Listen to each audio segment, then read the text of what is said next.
60 రోజుల్లో మీతో ఇంగ్లీష్ అద్భుతంగా మాట్లాడిస్తాం. వెంటనే కాల్ చేసి జాయిన్ అవ్వండి. హలో నమస్తే, వెల్కమ్ టు సుమన్ టీవీ. ప్రస్తుతం మనతో పాటు immigration law consultant advocate Aditya Mallela garu ఉన్నారు. వీరితో ఈరోజు మనం ఇమిగ్రేషన్ రిలేటెడ్ అన్ని కూడా డౌట్స్ ఏమన్నా క్లియర్ చేసుకుందాం. హలో అండి, నమస్తే. నమస్తే. ఇప్పుడు ఇమిగ్రేషన్ లో మనకు చాలా చేంజెస్ వచ్చాయి మనం చూసుకుంటుంటే. అయితే ఇలాంటి టైంలో వేరే కంట్రీస్ వాళ్ళకి కానీ లేదంటే మన ఇండియన్స్ కి అక్కడ గ్రీన్ కార్డ్ వచ్చే పరిస్థితి ఉందంటారా అసలు actually? So that's a very good question అండి. సో గ్రీన్ కార్డ్ అనేది ఒక డ్రీమ్ గా మారింది అందరికి. సో యుఎస్ లో సెటిల్ అవ్వాలి అనుకున్న వాళ్ళకి. సో ఎవరైనా యుఎస్కి వెళ్తున్నారు అంటే ఫస్ట్ వాళ్ళు అడిగేది ఏంటంటే గ్రీన్ కార్డు ఎప్పుడు వస్తుంది ఏంటి అనేది వాళ్ళ ఆలోచన ఉంటుంది అనమాట. ఎందుకు అంటే గ్రీన్ కార్డు ఎప్పుడు వస్తుందో క్లారిటీ ఉంటే దాని ప్రకారం వాళ్ళు ప్లాన్ చేసుకుంటారు సెటిల్మెంట్ అనేది. బట్ ఇప్పుడున్న సిచ్యువేషన్లో ఏమైపోయింది, అది ఒక 10-15 ఇయర్స్లో వచ్చే గ్రీన్ కార్డు 15-20 ఇయర్స్ నుంచి మోర్ దెన్ 50 ఇయర్స్ పైన సిచ్యువేషన్కి వెళ్ళిపోయింది. సో అది కూడా people are still aware of that concept అనమాట. అంటే స్లోగా వాళ్ళకి ఐడియా వస్తుంది. కొంతమంది తెలియని వాళ్ళు ఉన్నారు, కొంతమందికి తెలుసు ఆల్రెడీ యుఎస్లో వెళ్ళిన వాళ్ళకైతే క్లియర్ కట్గా వాళ్ళకి ఐడియా ఉంటుంది. బట్ వాళ్ళ రే ఆఫ్ హోప్ ఏంటి అంటే, సో వీళ్ళు ఏదైతే వర్క్ వీసాస్ మీద ఉన్నారో ఆ వర్క్ వీసాస్ అంటే స్టూడెంట్ నుంచి వర్క్ వీసాస్కి కన్వర్ట్ అయ్యే ఫేజ్ అనేది వాళ్ళు ఆల్రెడీ ఓవర్కమ్ చేసేసి ఉంటారు. బట్ గ్రీన్ కార్డ్ దగ్గర స్పాన్సర్షిప్ అనే స్టేజ్ కూడా వాళ్ళు ఓవర్కమ్ చేస్తుంటారు. బట్ గ్రీన్ కార్డ్ రావటం అనేది వాళ్ళకి మెయిన్ ఛాలెంజ్ వాళ్ళకి. సో అది ఎప్పుడు వస్తుందో తెలియదు. బట్ వాళ్ళు ఏ అజంప్షన్స్ లో ఉంటారు అంటే, మనకి ఏదో ఒక టైంలో ఏదైనా సమ్ పాలసీ చేంజెస్ జరిగితే over a period of time ఆ గ్రీన్ కార్డ్ ఏమన్నా వస్తుందేమో అన్న ఆలోచనలో ఉండొచ్చు. లేదు అంటే వాళ్ళ ఉద్దేశం ఎలా ఉంటుంది అంటే, అక్కడ పిల్లలు ఎవరైతే ఉన్నారో అంటే పిల్లల్ని కన్నారనుకోండి, వాళ్ళ పిల్లలు అక్కడ సిటిజన్షిప్ అవుతారు కాబట్టి ఆ నెక్స్ట్ ఫ్యూచర్ని ఎవరైతే ఫ్యూచర్ పరంగా చూసుకుంటే కిడ్సే కదా, వాళ్ళ ఫ్యూచర్ని సెక్యూర్ చేసాము అన్న ఉద్దేశంలో ఉంటారు.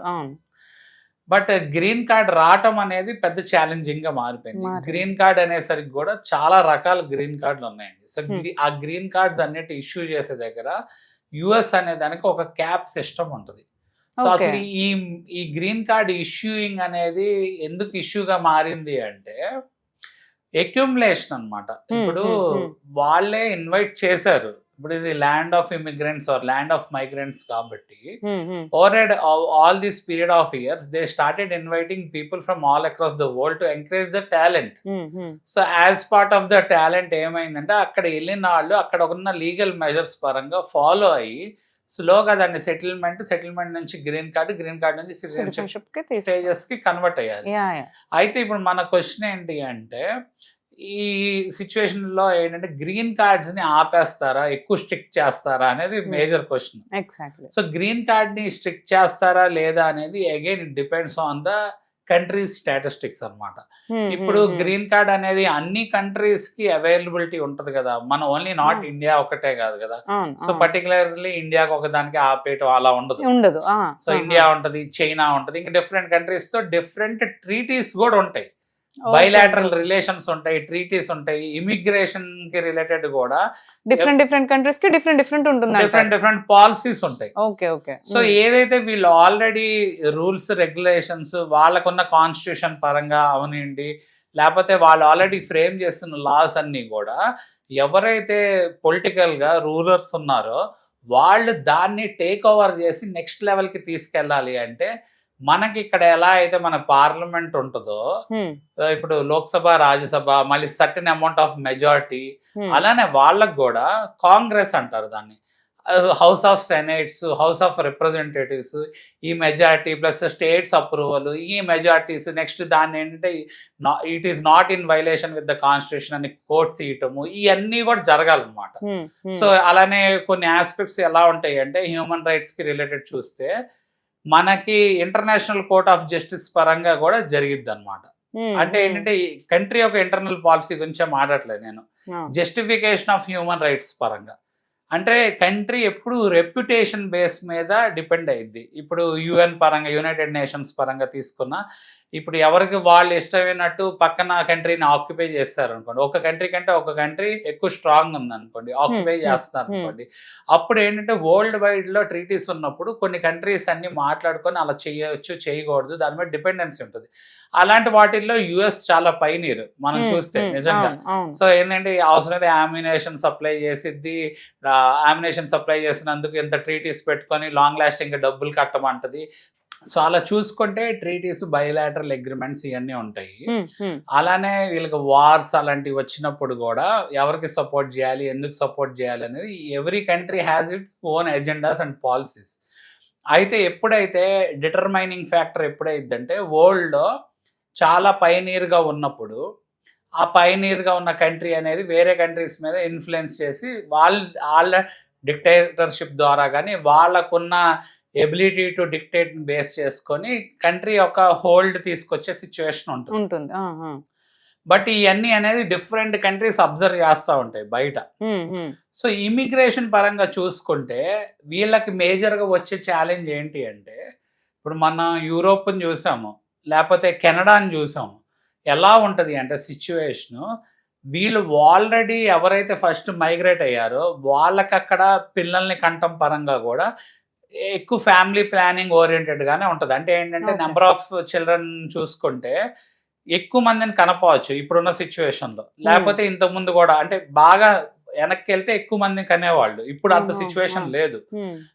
మరి ఎవరైతే ఏజ్డ్ అయిపోయారో, ఆల్రెడీ ఉన్న వాళ్ళు ఏజ్డ్ అయిపోయి ఉంటారు, యంగ్స్టర్స్ కూడా కావాలి కదా మనకి. జపాన్ లాంటి కంట్రీ, కొన్ని కంట్రీస్లో అయితే అసలు మెన్ లేరు, లేకపోతే ఏంటంటే డెఫిషియన్సీ ఉంది, లేకపోతే ఈ వర్క్ అవర్స్ లో పరంగా కూడా ఎక్కువ వర్క్ మీద కాన్సన్ట్రేషన్ ఉంది కానీ ఫ్యామిలీ లైఫ్ మీద కాన్సన్ట్రేషన్ లేదు, నెక్స్ట్ జనరేషన్స్ ఫ్లరిష్ అవరు అన్న ఉద్దేశం ఉంది. సో పీపుల్ అనే వాళ్ళే ఒక అసెట్. ఎగ్జాక్ట్లీ, అవును. మనకి ఏంటంటే ఏదైనా ప్లేస్ గ్రో అవ్వాలంటే population is asset. Man power, population అనేది అసెట్ ని అది ఆల్రెడీ ఎప్పుడో రికగ్నైజ్ చేశారు కాబట్టి యూరోప్ నుంచి వెళ్ళిన వాళ్ళు ఫస్ట్ మైగ్రేటర్స్ అయ్యారు. South America continent, African continent వాళ్ళు సెకండ్, థర్డ్ మైగ్రేటర్స్, ఏషియన్ కాంటినెంట్ వాళ్ళు నెక్స్ట్ మైగ్రేటర్స్ అయ్యారు. సో మరి వాళ్ళు ఎంకరేజ్ చేయకుండా ఉంటే అది గ్లోబల్ కంట్రీ ఎలా అయింది? సో స్టూడెంట్స్ నే తీసుకోండి, స్టూడెంట్స్ వాళ్ళ ఎకానమీకి కూడా ఒక రకంగా ఎడ్యుకేషన్ పరంగా కూడా వాళ్ళు డిటర్మైనింగ్ ఫ్యాక్టర్ కదా. ఎందుకంటే అంతంత ఫీజెస్, అంతంత ట్యూషన్ ఫీజెస్ ఎవరు కడతారు? ఊరికి ఎవరు కట్టరు కదా. సో వాళ్ళు కడుతున్నప్పుడు అక్కడ వాళ్ళకి కూడా ఫ్లరిష్ అవుతుంది ఆ యూనివర్సిటీస్, ఇంటర్నేషనల్ స్టూడెంట్ ఫీ తీసుకుంటే. అలానే మీరు రీసెర్చ్ ఏరియాస్ తీసుకోండి, రీసెర్చ్ ఏరియాస్ ఏవైతే జరుగుతున్నాయో డిఫరెంట్ ఏరియాస్ నుంచి, డిఫరెంట్ కంట్రీస్ నుంచి టాలెంట్ వచ్చినప్పుడు ఈ కంట్రీలో ఈ రీసెర్చ్ జరుగుతుంది, లేకపోతే ఈ కంట్రీలో దీని మీద ఎక్కువ అకాడమిక్స్ పరంగా స్ట్రాంగ్ ఉన్నారు ఈ ఫీల్డ్స్ లో అని చెప్పి అలాంటి స్టూడెంట్స్ ని ఎంకరేజ్ చేస్తున్నారు. ఇప్పుడు మన ఇంజనీరింగ్, టెక్నాలజీ ఓరియంటెడ్ గా చూసుకుంటే, మన సాఫ్ట్వేర్ పరంగా చూసుకుంటే మన వాళ్ళ మీద బాగా డిపెండెన్సీ ఉంది. అందుకే ఏంటంటే సాఫ్ట్వేర్ పరంగా మన వాళ్ళు ఎక్కువ సెటిల్ అవుతుంటారు. ఇప్పుడు యుఎస్ లో మోస్ట్లీ ఏంటంటే స్పోర్ట్స్ పరంగా బాగా ఇంపార్టెన్స్ ఇస్తారు. ఎవరైనా స్పోర్ట్స్ ఆడుతున్నారు అనుకోండి వాళ్ళని బాగా ఎంకరేజ్ చేస్తారు. అలానే ఇప్పుడు ట్రంప్ కూడా అంతకుముందు స్పీచ్ లో చెప్పాడు, ఈ ఇంజనీరింగ్ ఫీల్డ్స్ కూడా ఎంకరేజ్ చేసి వేరే లైక్ ఆర్ట్స్ అలాంటి ఫీల్డ్స్ కాకుండా ఈ ఫీల్డ్స్ లో కూడా అక్కడ ఉన్న పీపుల్ జాయిన్ అయ్యి దాని మీద ఎడ్యుకేషన్ అనేది చేస్తే కంట్రీలో అన్ని రకాల వాళ్ళు ఉంటారు అని చెప్పేసి చెప్పడం జరుగుతుంది స్పీచెస్ లో. బట్ అది జరగాలి అంటే అది over a period of time జరిగింది. వాళ్ళకి కూడా ఏంటంటే స్టాటిస్టిక్స్ క్యాలిక్యులేషన్ ఉంటుంది. మనం ఏదో అనుకుంటాం కానీ వాళ్ళు ఎప్పుడు ఆపాలనుకుంటే అప్పుడు ఆపుతారు, ఎప్పుడు దాన్ని ఓపెన్ చేయాలంటే ఎక్కువ కావాలనుకోండి ఎక్కువ ఓపెన్ చేస్తారు. ఇప్పుడు ఇల్లీగల్ ఇమిగ్రేషన్ కూడా అలాంటిదే. ఇప్పుడు మధ్యలో ఇండైరెక్ట్ గా డైరెక్ట్లీ వాళ్ళే ఎంకరేజ్ చేశారు. ఎందుకంటే అది ఒక క్యాపిటలిజం బేస్ చేసుకొని కింద లెవెల్ వర్కర్స్, జాబ్ చేసే వాళ్ళు కూడా కావాలి. మరి అలాంటి వాళ్ళు కావాలి అంటే ఈ ఇల్లీగల్ ఇమిగ్రెంట్స్ ఎవరైతే వెళ్తున్నారో వాళ్ళని ఎలా అయినా ఆపాలనుకుంటే. బట్ ఒక పర్టికులర్ పార్టీ అనేది ఎంకరేజ్ చేయడం జరిగింది over a period of time. అది ఏంటంటే ఎప్పుడైతే ఎక్కువ అయిపోతుందో సేఫ్టీ అండ్ సెక్యూరిటీకి ఇబ్బంది వస్తుంది, ప్లస్ ఏంటంటే పొలిటికల్ గా కూడా ఇబ్బంది అవుతుంది అని చెప్పి ఇప్పుడు దాని మీద ఎక్కువ ఛాలెంజింగ్ గా మారుతుంది కాబట్టి ఎక్కువ ఫోకస్ పెడతాం జరిగింది. సో మన ఎండ్ ఆఫ్ ద డే ఈ గ్రీన్ కార్డ్స్ ఇవన్నీ ఆపేస్తారా అంటే దానికి క్యాప్ ఉంది. సో గ్రీన్ కార్డులు రకరకాల గ్రీన్ కార్డ్స్ ఉన్నాయి కదా. సో రకరకాల గ్రీన్ కార్డ్ కి ఎప్పుడైతే క్యాప్ ఉందో మన వాళ్ళు ఎక్కువ మంది మైగ్రేట్ అవుతున్నారు అనుకోండి, unused green card some time ఎక్కడైతే యూజ్ చేయాలో ఆ పాపులేషన్ బేస్ చేసుకుని యూజ్ చేసే సిచ్యువేషన్ ఉండొచ్చు. బట్ ఎక్కువ మైగ్రేట్ అయిపోయి ఎక్కువ అక్యుములేషన్ అయింది అనుకోండి, ఆబ్వియస్లీ ఇప్పుడు మన గ్రీన్ కార్డ్ రావడానికి 100 years ఎలా అయితే పడుతుందో యుఎస్ లో, సో ఈ కన్వెన్షనల్ మెథడ్ వెళ్ళినాలి, అలా ప్రతి దానికి వెయిటింగ్ లిస్ట్ అయిపోయే సిచ్యువేషన్ ఉంటుంది. సో వాళ్ళు దాన్ని ఏమి ఎక్కువ దాని మీద ఫోకస్ కూడా పెట్టక్కర్లేదు. ఆటోమేటిక్ గా మన ఇండియా చైనా పరంగా చూసుకుంటే పాపులేషన్ బేస్ చేసుకొని మనమే దాన్ని వెయిటింగ్ లిస్ట్ లోకి తీసుకెళ్లిపోతున్నాం. సో అందుకే మనం చాలా వీడియోస్ లో కూడా చెప్పడం జరిగింది ఏంటంటే, ఇంత అక్యూములేషన్ ఉంది కాబట్టి మీరు గ్రీన్ కార్డ్ బై ఇన్వెస్ట్మెంట్ అనేది ఒక ఆప్షన్ ని కూడా మీరు చూసుకోవచ్చు. అది ఇట్స్ అన్ ఆల్టర్నేటివ్ వే అన్నమాట.